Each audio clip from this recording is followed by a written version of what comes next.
Hello everyone, फिर से एक नया लेक्चर आपके सामने है ना। और वो लेक्चर एक्चुअली हम लोग सोचे थे कि चलो थोड़ा लंबा हम लोग करेंगे, बट ऐसा क्या हुआ कि बीच में उसका टाइम लिमिट कंप्लीट हो जाता है। तो ठीक है, उसी इसी लेक्चर को जो प्रीवियस लेक्चर था उसी को हम लोग फिर से कंटिन्यू करते हैं। और जो क्वेश्चन अपना पेंडिंग था उसको हम लोग कंप्लीट कर रहे हैं। ठीक है, तो प्रीवियस लेक्चर का ये मान लो कि सेकंड वर्जन है या सेकंड आपका, उसी को हम लोग कंटिन्यू कर रहे हैं। देखते हैं हम लोग फिर से। ठीक है, तो देखो इसको हमने क्या किया था कि टू पार्ट्स में ब्रेक किया। ठीक है, इसी स्फेयर को टू पार्ट्स में ब्रेक कर दिया। और इसके लिए जहां पे हमें पी पॉइंट पे निकालना है, ठीक है, electric field, that P point is 4r distance away from this sphere, है ना। And this sphere, for this sphere the P point is 2r distance. ठीक है, सुनो, इस स्फेयर के लिए, छोटे वाले स्फेयर के लिए, ये जो पॉइंट जहां पे हमें निकालना है that point is outside point. ठीक है, तो फॉर्मूला जो हम लोग यूज करेंगे आउटसाइड पॉइंट के लिए, फॉर्मूला क्या होता है इलेक्ट्रिक फील्ड फाइंड आउट करने का, दैट इज KQ/r²। ठीक है, अब सुनो, इसके लिए अगर पॉइंट स्फेयर के अंदर हो, ठीक है, सॉलिड नॉन कंडक्टिंग स्फेयर के लिए, then the formula for electric field is, electric field will be ρr/3ε0। ठीक है, दोनों के लिए फॉर्मूला अलग होता है। जब आपको स्फेयर के कारण निकालना है ना, चार्ज कहीं पे रहे, अगर पॉइंट कहाँ है, आउटसाइड है स्फेयर से, सिंपल फॉर्मूला यूज कर लो, KQ/r², where Q is the charge other inside outside sphere, जो भी है हमें फर्क नहीं पड़ता। अगर वो पॉइंट आउटसाइड उस स्फेयर से, तो फॉर्मूला यूज करोगे क्या, KQ/r²। अगर वो पॉइंट इनसाइड है, ठीक है, and in the case of solid non conducting, जहाँ पे चार्ज उसके वॉल्यूम में है, then we have to use this formula. ठीक है, तो यही दो हमारा काम करना है। ठीक है, तो मैं फर्स्ट कर रहा हूं किसके लिए, इनर के लिए, है ना, फर्स्ट इसके लिए। ठीक है, इसलिए देखो आप, ये कितने रेडियस का है, तो आर रेडियस का। ठीक है, और इससे कितने डिस्टेंस पे निकालना है हमें, 4r। ठीक है, इससे कितने डिस्टेंस पे, 4r पे। इट मीन्स का जो पॉइंट P है, that is the 4r from this lower, है ना, या फिर स्मॉलर कैविटी जिसको बोल रहे हो। ठीक है, तो इलेक्ट्रिक फील्ड निकालना है हमें। इलेक्ट्रिक फील्ड का वैल्यू क्या होता है, K एंड Q क्या होता है, Q is the charge inside. ठीक है, इसके लिए ध्यान रखना, इसके लिए क्या लोगे आप, इसके लिए लोगे आप माइनस, इसके लिए क्या लोगे आप, plus.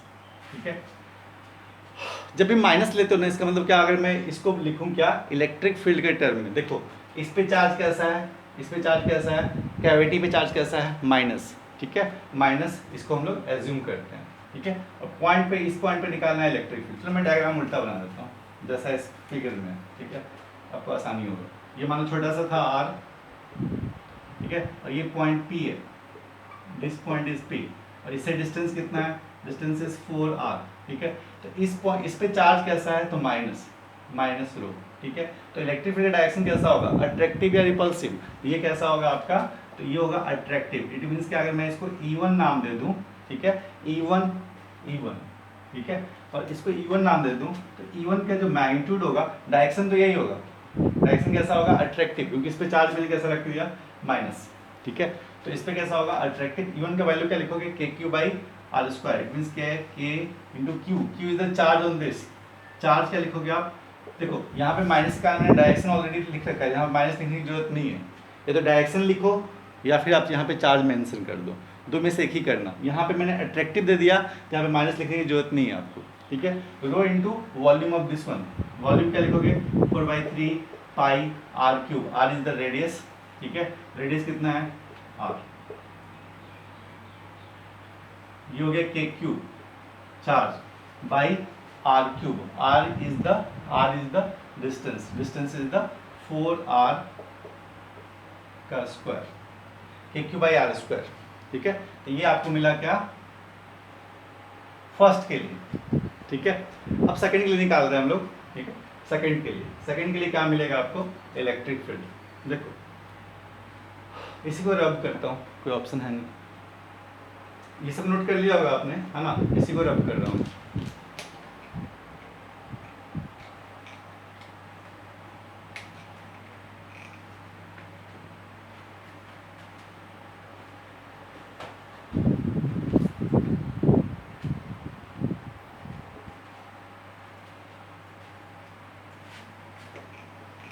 For the bigger sphere, ठीक है, for the bigger sphere centre से ये कितना डिस्टेंस है, 2r डिस्टेंस, ठीक है, सेंटर से ये कितना डिस्टेंस है, 2r डिस्टेंस। और तो फॉर्मूला क्या यूज करेंगे हम लोग, रो आर बाई 3 एप्सिलॉन नॉट। अच्छा, डायरेक्शन ऑफ इलेक्ट्रिक फील्ड किधर होगा आपके, direction of electric field is always repulsive होगा, इट मींस क्या, डायरेक्शन हमेशा इधर होगा, ठीक है। इसको मैं नाम दे रहा हूँ क्या, चलो इसको मैं नाम देता हूँ E2, ठीक है, E2। तो एक्चुअल में इधर क्या होगा आपका, डायरेक्शन रिपल्सिव, और ये क्या होगा आपका E1, ठीक है, E1। तो E1 का वैल्यू क्या लिखोगे आप, E1 का वैल्यू होगा, देखो E1 E2 क्या है, अपोजिट है एक दूसरे का। E1 का वैल्यू क्या होगा, रो तो रो ही लेना होगा आपको, ठीक है। R is the distance is 2r by क्या, 3 एप्सिलॉन नॉट, ठीक है। दिस इज योर E1, ठीक है। अब सुनो, इस पॉइंट पे जो नेट इलेक्ट्रिक फील्ड है वो है किधर, E1 और E2 दोनों क्या है, सम होगा, but E1 E2 are in the opposite direction. तो finally what we have to do, we have to subtract basically, because E1 और E2 का डायरेक्शन क्या है, E1 क्या है इस डायरेक्शन में, E2 क्या है इस डायरेक्शन में, है ना। तो फाइनली जो नेट इलेक्ट्रिक फील्ड होगा वो क्या होगा, इनका सम होगा, बट उनका डायरेक्शन क्या है, अपोजिट है। तो फाइनली क्या होगा, subtraction, that is the E1 minus E2, ठीक है। So the net electric field,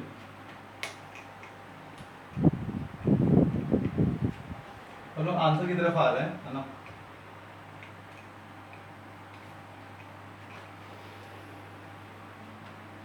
तो नेट इलेक्ट्रिक फील्ड क्या होगा, मैं मानता हूं क्या, E1 को पॉजिटिव और E2 को नेगेटिव, है ना। E नेट के डायरेक्शन में इधर ही मान रहा हूँ, E नेट इधर ही मान रहा हूँ, E नेट, ठीक है। E1 माइनस E2, और E1 का वैल्यू हमें ऑलरेडी पता है, that is the rho into 2r by 3 epsilon not, ठीक है। और माइनस E2 का वैल्यू क्या होगा, E2 में थोड़ा सा इसको आगे एक्सपेंड कर लेते हैं लोग, ठीक है, अगर मर्जी है तो क्या करोगे आप, k इंटू रो इंटू क्या 4/3, हाँ, तो 4 नीचे 3 इंटू क्या 16r², ठीक है। और ये कितना हो गया 4 फिर पाई इंटू क्या r3, ठीक है। तो r² चला गया और r³ चला गया, मीन्स क्या r हो गया, ठीक है। 16 के लिए 4 यहाँ से गया, ये क्या बन गया आपका, ठीक है। तो फाइनली जो भी आया आपका k, और चाहो तो आप लिख सकते हो k को, क्या लिख सकते हैं हम लोग, k is 1/4 pi epsilon not, 1/4 pi epsilon naught, है ना। ये k हो गया, और ये क्या हो गया, rho into pi into r, और इंटू क्या 4, 3 इंटू 4 लिख दे रहा हूँ मैं, 3 इंटू 4, ठीक है। सुनो, तो ये यहाँ पे से पाई चला गया, ये भी पाई चला गया, तो अब बचा क्या हमारा, ये बचा rho are by 48 epsilon not, ठीक है। ये क्या मिला हमें, rho are by 48 epsilon not, ठीक है। इसका वैल्यू मिला rho are by 48 epsilon nought. Solve करना, और हो सकता है कभी ये मैथमेटिकली कहीं ना कहीं कैलकुलेशन मिस्टेक हो, तो एक बार चेक भी कर लेना, आप चेक करके खुद से चेक कर लेना कि ये सही था या गलत था, ठीक है। तो बाकी आपका एलसीएम ले लो, ठीक है। जैसे क्या हो गया 48 एप्सिलॉन नॉट, इसका एलसीएम ले लिया हमने कितना 48 एप्सिलॉन नॉट, ठीक है। और ये कितना हो गया 16 से मल्टीप्लाई कर दो, मीन्स क्या 32 रो आर माइनस कितना रो आर, ठीक है। ये क्या हो गया 31 रो आर बाई 48 एप्सिलॉन, ठीक है। आंसर मेरा इतना आया, मे भी आपका आंसर वेरी कर सकता है, बट आप चेक कर लेना जितना भी आया, आई थिंक सही आया होगा, ठीक है। तो आंसर हमारा फाइनली आया 31 रो आर बाई 48 एप्सिलॉन नॉट। इस टाइप से सॉल्व कर लेना क्वेश्चंस को, और कॉन्सेप्ट पे भी ध्यान दो। कॉन्सेप्ट हम लोग कर क्या रहे हैं कि एक को हमने क्या मानना है प्लस रो, सेकंड को क्या मानना हमने माइनस रो, दोनों का क्या निकालो आप, इंडिविजुअल निकाल लो इलेक्ट्रिक फील्ड, फाइनली उनके डायरेक्शन को देखते हुए आप सॉल्व कर लो, ठीक है। तो यही था हमारा फंडा। एक क्वेश्चन और कर कराने वाला हूँ मैं, है ना, वो अपना लास्ट क्वेश्चन होगा इस प्रॉपर्टी या इस टाइप के क्वेश्चंस का।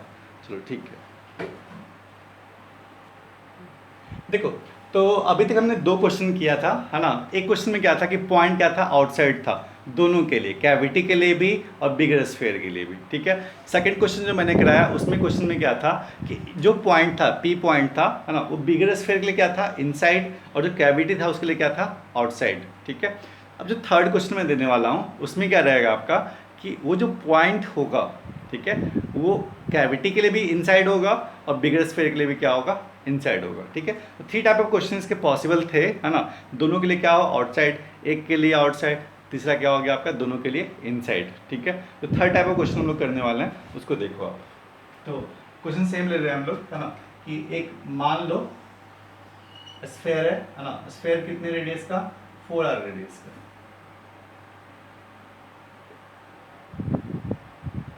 That is your 4r radius.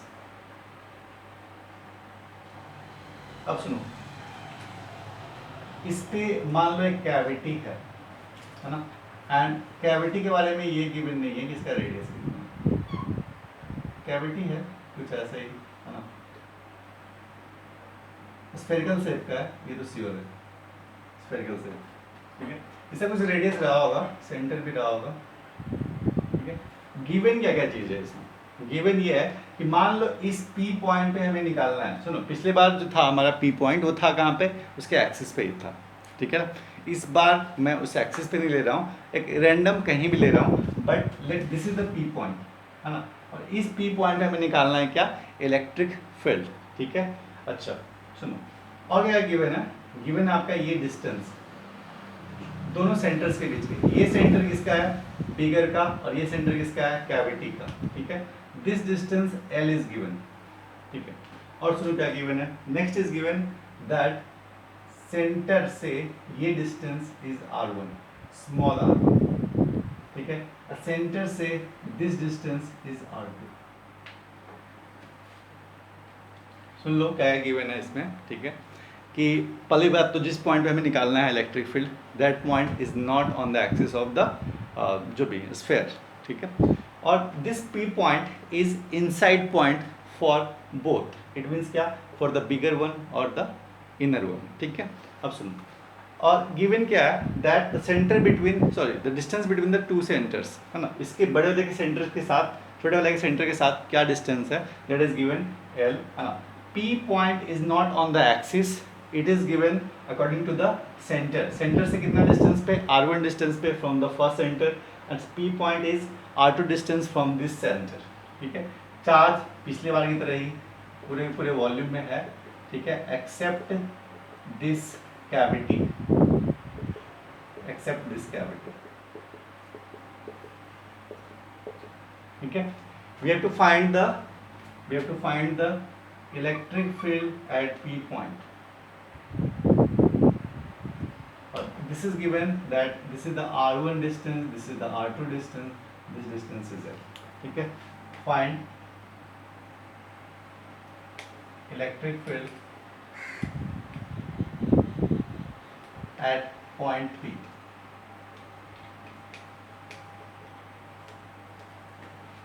ठीक है, तो इलेक्ट्रिक फील्ड जब भी निकालना होगा हमने क्या करना है, वी हैव टू सेपरेट, है ना, this sphere as a two sphere, दो स्फीयर में हम इसको डिवाइड कर लेते हैं।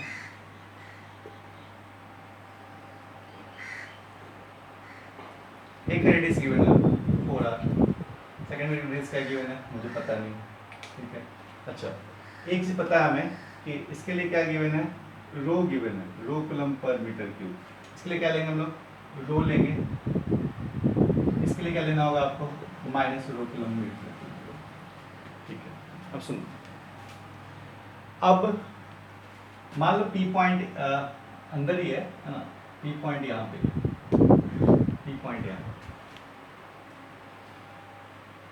ठीक है। तो इलेक्ट्रिक फील्ड जब भी हमें निकालना, सुनो, P point is inside point for bigger one as well as inner one, ठीक है ना। जो छोटा वाला है बड़े वाले सब दोनों के लिए क्या है, P point is the inside point, so the formula for the electric field will be rho r by 3 epsilon not, ठीक है।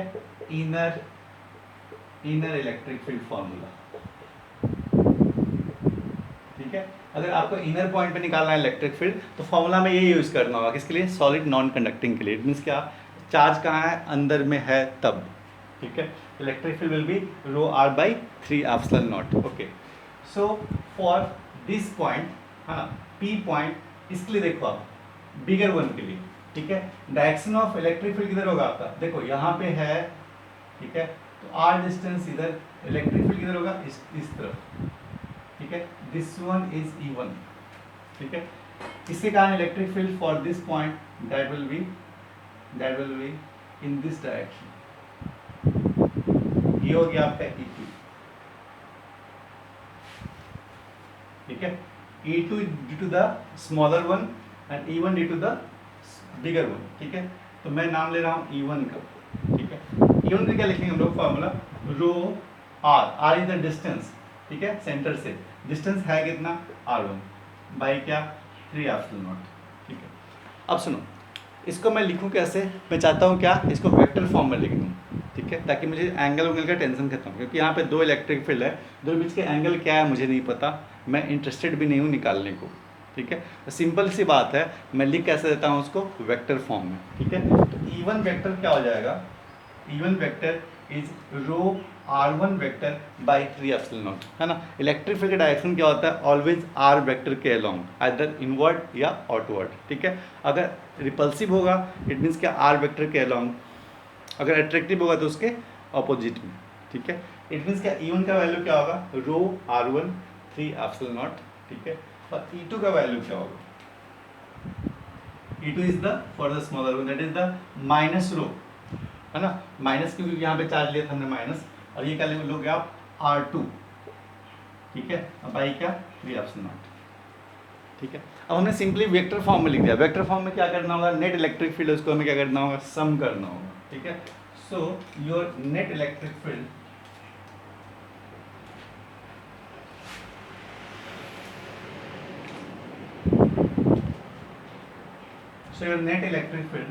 E net that will be also in vector form. ये क्या होगा आपका? रो बाई 3 एप्सिलॉन नॉट, ठीक है। और ये होगा क्या? R1 वेक्टर माइनस R2, ठीक है। रो बाई 3 एप्सिलॉन नॉट हमने कॉमन ले लिया, इससे क्या निकाला? R1 वेक्टर, सेकंड से क्या निकाला हमने? R2 vector, that is the addition of 2 E1 and E2, ठीक है। अब यहाँ से कुछ कंक्लूजन करते हैं, है ना। कुछ गिवन है आपके ट्रायंगल में, that this is your L vector, ठीक है, and this is your R2, this is your R1, ठीक है। R1 का डायरेक्शन इधर, R2 का डायरेक्शन इधर, L का डायरेक्शन ये, ठीक है। तो हम लोग लिख सकते हैं क्या? L वेक्टर, है ना, triangle law of vector addition याद होगा अगर आपको, ठीक है। L vector plus R2 vector, ठीक है, इक्वल टू क्या लिखोगे आप? R1 vector. It means R1 vector minus R2 vector equal to L vector, ठीक है। ट्रायंगल ऑफ एडिशन से आपको दिख रहा होगा ऐसा कुछ कि R1 vector minus R2 vector we can also write as a L vector, ठीक है। अब यहाँ से कुछ कंक्लूजन मिलने वाला है, ठीक है। इसको मैं रिप्लेस कर रहा हूँ, इसको मैं क्या लिख सकता हूँ? L वेक्टर, ठीक है। R1 minus R2 we can write it as L vector, ठीक है। So what you will get, ठीक है, that your electric field inside the cavity, ठीक, is rho L by 3 epsilon nought, और L के direction में क्या होगा? आपका इलेक्ट्रिक फील्ड होगा। सुनो, ये पॉइंट है कहाँ पे? P पॉइंट यहाँ पे है, ठीक है। और ये R1 पे भी डिपेंड नहीं कर रहा, R2 पे भी डिपेंड नहीं कर रहा, वो डिपेंड किस पे कर रहा है? सिर्फ दोनों के बीच का सेंटर का डिस्टेंस कितना है उस पर डिपेंड कर रहा है, ठीक है। अगर मैं P पॉइंट यहाँ भी रख दूँ फिर भी आपका जो फॉर्मूला आएगा, जो रिजल्ट आएगा वो क्या आएगा? सिमिलर यही आएगा, ठीक है ना। ये R1 पे डिपेंड नहीं कर रहा, R2 पे डिपेंड नहीं कर रहा, सिंपल डिपेंड किस पे कर रहा है? L पे। L is the fix distance between the two centres, ठीक है। वो आपका बड़े वाले स्फेयर का सेंटर और स्मॉलर वन का centre. It means the electric field inside the cavity is constant and it is independent of the location, कि आप कहाँ रखते हो। इस पॉइंट का आपको इलेक्ट्रिक फील्ड चाहिए, इस पॉइंट का चाहिए, इस पॉइंट का, इस पॉइंट का, इस पॉइंट का, every value will be the same value of electric field, है ना। तो inside the cavity, ठीक है, इसको मैं अगर कंक्लूड कर लूँ, एक पॉइंट मिलता है हमें that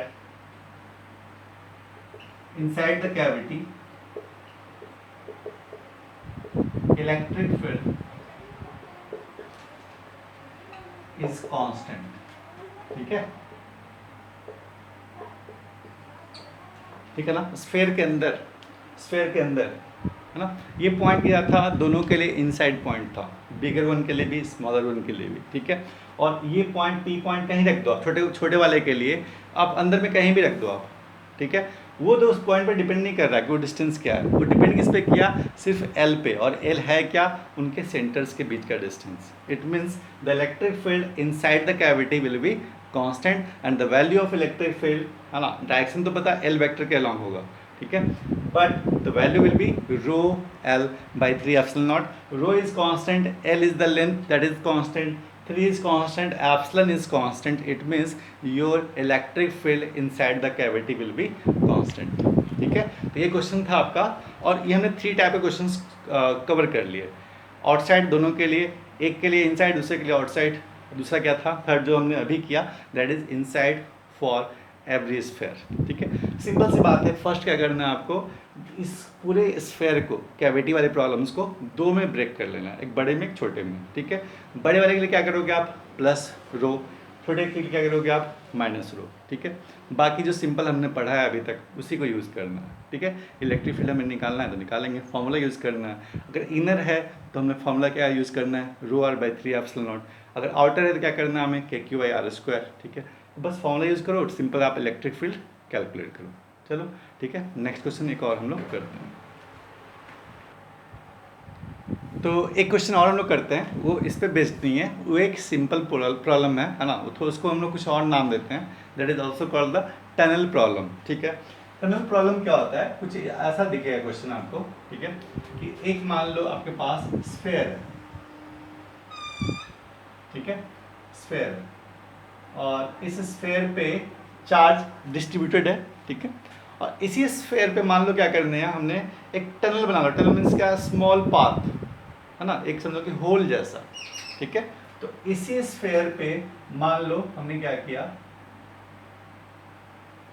एक टनल बना ली। टनल मीन्स क्या, वेरी स्मॉल पाथ,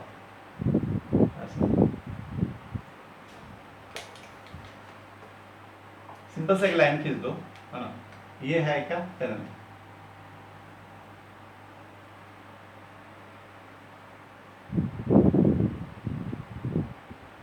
टनल है, और ये एक स्मॉल पाथ है जहाँ पे चार्ज मान लो ट्रेवल कर सकता है, ठीक है। टोटल जो चार्ज है इसके अंदर,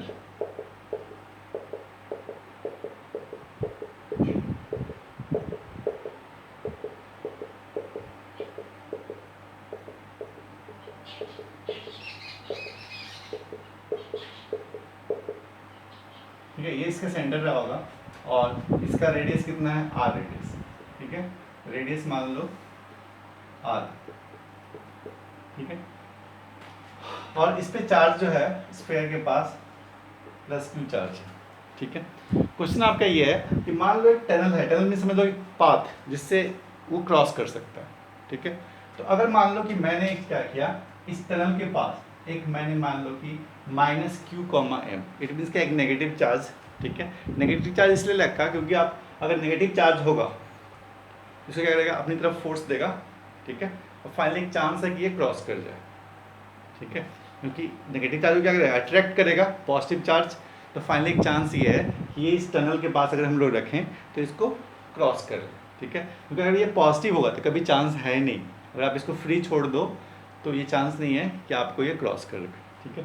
तो माइनस क्यू को एम को मैंने रिलीज़ कर दिया, इट मीन्स क्या, रेस्ट में था, छोड़ दिया उसको, ठीक है। क्वेश्चन पूछ रहा है फाइंड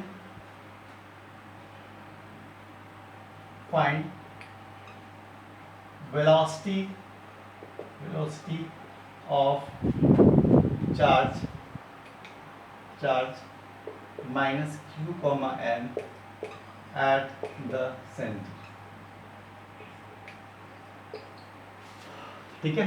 कि इसका बताओ, जब ये इस टनल से क्रॉस कर रहा होगा ये चार्ज, है ना, तो सेंटर के पास इसकी वेलोसिटी कितनी रही होगी। ठीक है, सुनो, ऐसे क्वेश्चन जब भी रहा होगा, देखे होगे आप, है ना, एक चार्ज था उसको रिलीज कर दिया गया फिर आगे चला गया। ठीक है, ऐसे क्वेश्चन जब भी हमने सॉल्व किया है पूरे इलेक्ट्रोस्टैटिक्स में, ठीक है, हमने क्या यूज़ किया है, कंजर्वेशन ऑफ एनर्जी।